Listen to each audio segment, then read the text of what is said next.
Maya reread the notification on her screen for what felt like the 100th time. Message sent. The words blinked at her, merciless and bright, like tiny daggers stabbing straight into her sanity. She stared at them, frozen, feeling her pulse thundering so loudly she was sure the entire floor could hear it. No, no, no, no. She hadn't just sent that email. The letter, the stupid, reckless, too honest letter, had been meant for her eyes only. A private confession typed after midnight when her loneliness was heavier than her logic, when the fantasy of loving someone she could never have felt easier than admitting the truth. She was invisible to him. She squeezed her eyes shut, praying it was a glitch. That maybe the system had saved it instead of sending it. That maybe the universe wasn't cruel enough to expose her heart to the one man she absolutely could not afford to confess to. But the email icon glowed stubbornly. The timestamp mocked her, and worst of all, her name, Maya Ellis, sat right next to the recipient's name. Ethan Blackwell, CEO, Billionaire, her boss. Her stomach flipped violently. She clicked open the sent folder, each second stretching like torture. And there it was, the full, raw, humiliating message. The one where she'd written that she admired him, that she saw kindness behind his iron composure, that she dreamt of him in ways no employee should ever dream of their CEO. She had even typed the line that made her want to evaporate. You are the kind of man a woman could fall for without meaning to. Why had she written that? Why hadn't she deleted it? Why was she such a disaster? Her hands shook so badly she almost dropped the mouse. Maya, her coworker Jamie's voice drifted over the cubicle wall. You okay? You look like you saw a ghost. Oh, worse, Maya muttered. Much worse. I saw my professional life end before my eyes. Before Jamie could ask more, a soft chime echoed through the office. Maya's heart jolted as she looked up to see Ethan's assistant, Claire, standing by her desk.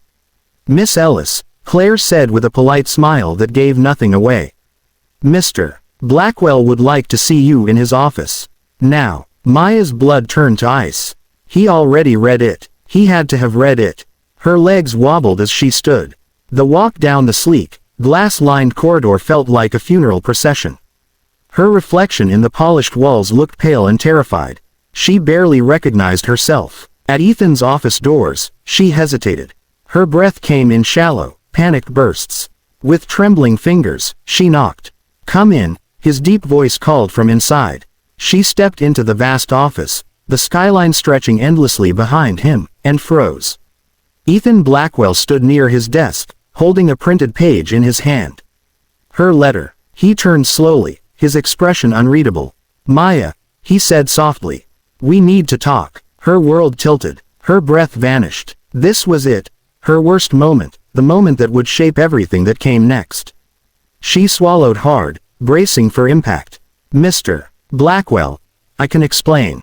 The silence in Ethan's office felt like something alive, thick, warm, and strangely intimate.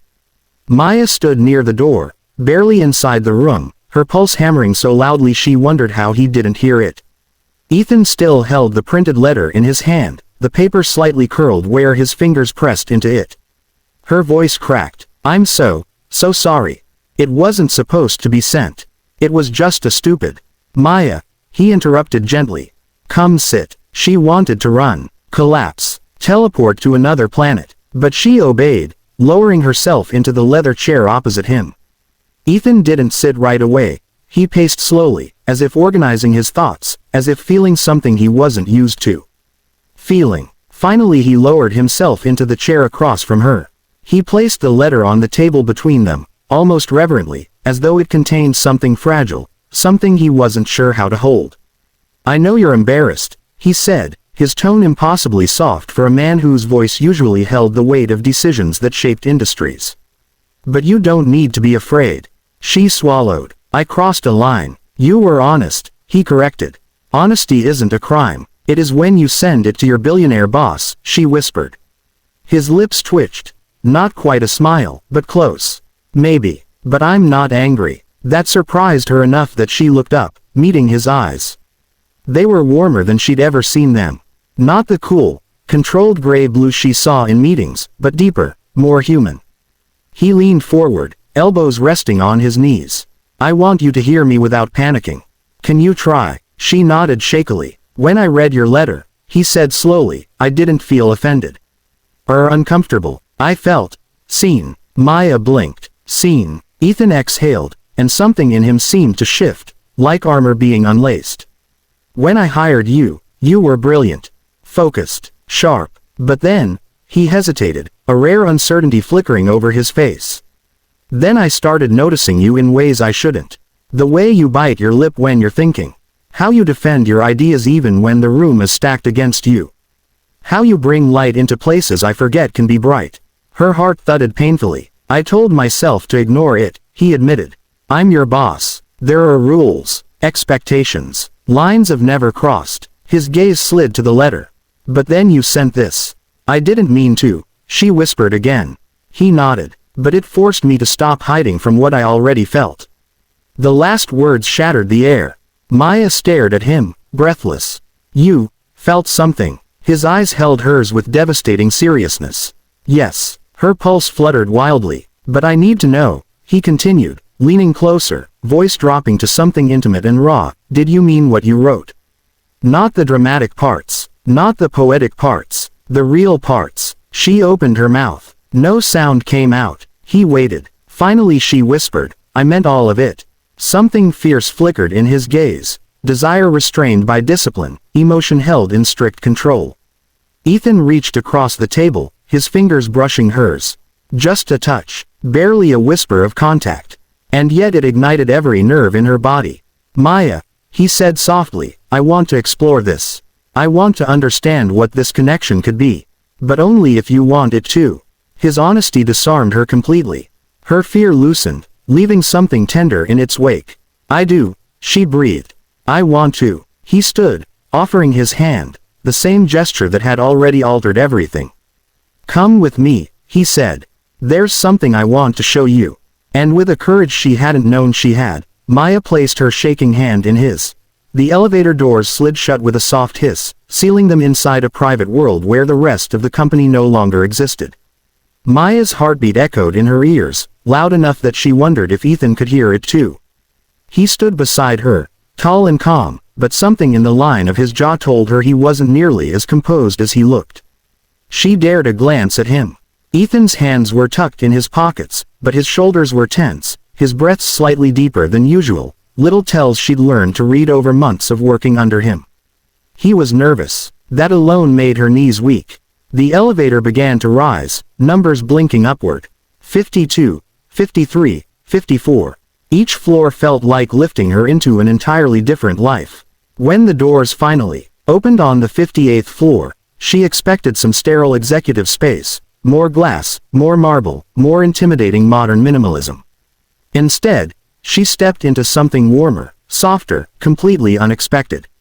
The room was vast, filled with golden evening light spilled across polished wood floors. Shelves lined the walls, packed not with business books, but novels, journals, old architecture volumes, and objects that looked collected from travels rather than board meetings. A massive window stretched from wall to wall, revealing the city spread before them like a living, glowing map. This, Maya whispered, awed. This is beautiful. This is where I go when I need clarity, Ethan said, watching her instead of the room. My private workspace. No one else comes here. Her brows lifted. No one. He shook his head. Not even my executive team. The weight of that hit her slowly. He had brought her here. Her. Maya walked further inside, her fingers brushing the cool wooden table covered in sketches, notes, and architectural blueprints. She recognized Ethan's handwriting. Sharp, efficient strokes, but next to them were softer lines, hand-drawn concept art, even watercolor swatches. She looked back at him, stunned. I didn't know you designed things. It's not something I show people, he admitted. I've always kept it separate. Personal. Maya opened one of the files he slid toward her. Inside were concept drawings of community arts centers, green rooftop spaces, digital creative hubs, projects that looked nothing like his usual corporate expansions. This is incredible, she breathed. It's the project I mentioned, he said quietly. A long-term initiative, something meaningful, something that would outlive profits or quarterly reports. And you want me to help? She looked up at him, with this. I want you, Ethan said, his voice low and steady, because you think differently. You see people. You understand the emotional side of things I sometimes forget. He paused. You challenge me. Her heart stirred. No one had ever said that to her. Not like it was a gift. She flipped through more sketches. Notes scribbled in the margins. Vision. Humanity. Hope. It all felt so unlike the Ethan the world knew. Why show me this? She asked softly. Because your letter forced me to admit something. He stepped closer. Not touching, but close enough that she felt the quiet gravity pulling them together. I trust you more than I trust most people in my life.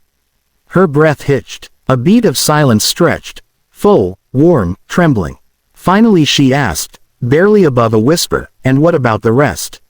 The feelings you said you've been avoiding.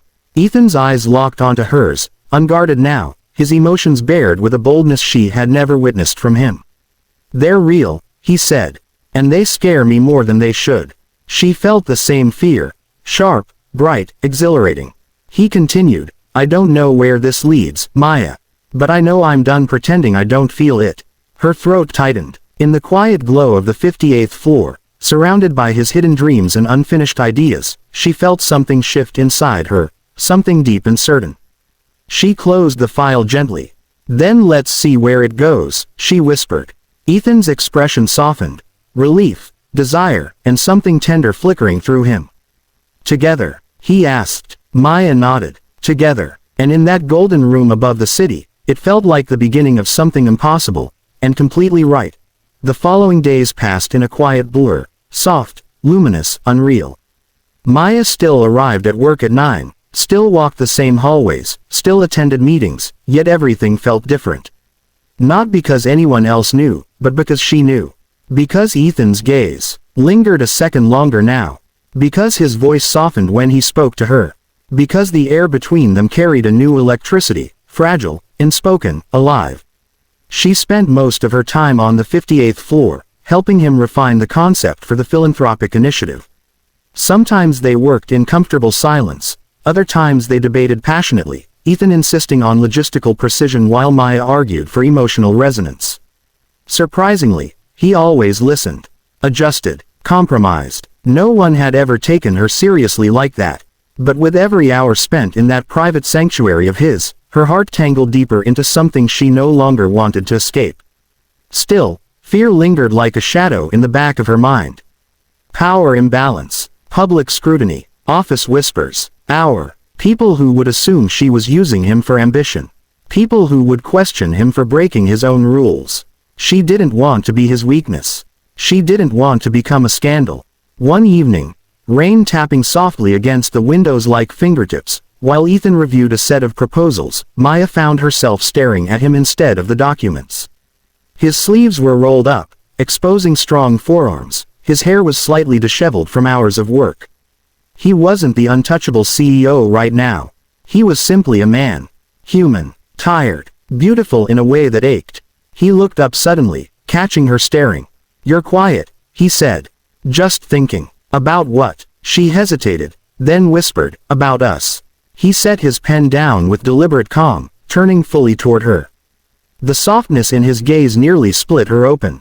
What part of us is worrying you? Ethan asked gently. All of it, she admitted. What people will say, what they'll think, the imbalance, the fact that you're you, and you're you, he countered. Do you think that's less important? She looked away, her throat tightening. He stood slowly, walked around the table, and stopped in front of her.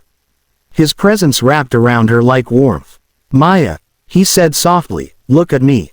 She lifted her eyes. You aren't here because of your last name or your connections, he said. You're here because you're brilliant. Because I saw something in you the moment you sat across from me in your interview. That doesn't erase the risk, she whispered. No, he agreed. It doesn't. He paused, searching her face. But I don't want you to think for a second that my interest in you is about convenience or power.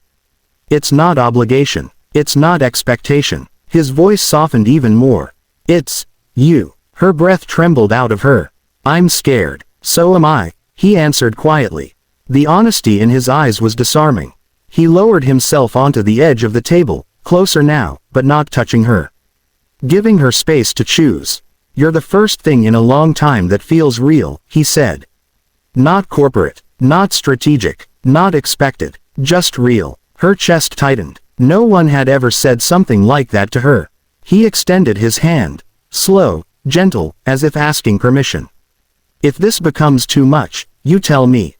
If you want distance, I'll give it. If you want caution, we'll go slow. But I won't let fear decide this for either of us." Maya's fingers trembled as she placed her hand in his. He exhaled softly, as if he had been holding his breath for days. "Maya," he said, voice low and intimate, "I want to take you to dinner. Not here, not as my employee, as someone I'm falling for." Her pulse stuttered. Falling. His smile was small, unguarded, devastatingly sincere. Hard. Warmth blossomed through her chest like sunlight after rain. "So," he said, brushing his thumb lightly over her knuckles, "will you have dinner with me?" Her answer rose before her doubts could suffocate. Yes, she breathed. "I will." For a moment they simply stared at each other, the quiet between them thick with promise. Ethan stood, still holding her hand, guiding her gently to her feet. "Then let's do this right." He didn't kiss her. He didn't rush. He only held her hand, warm and steady, as if anchoring her in a world that was suddenly bigger, brighter, and terrifying in the best possible way. And as they walked toward the elevator, together, Maya realized that the mistake that should have ruined everything had instead cracked open a door to a future she never dared to imagine. A future that, somehow, felt like it belonged to both of them.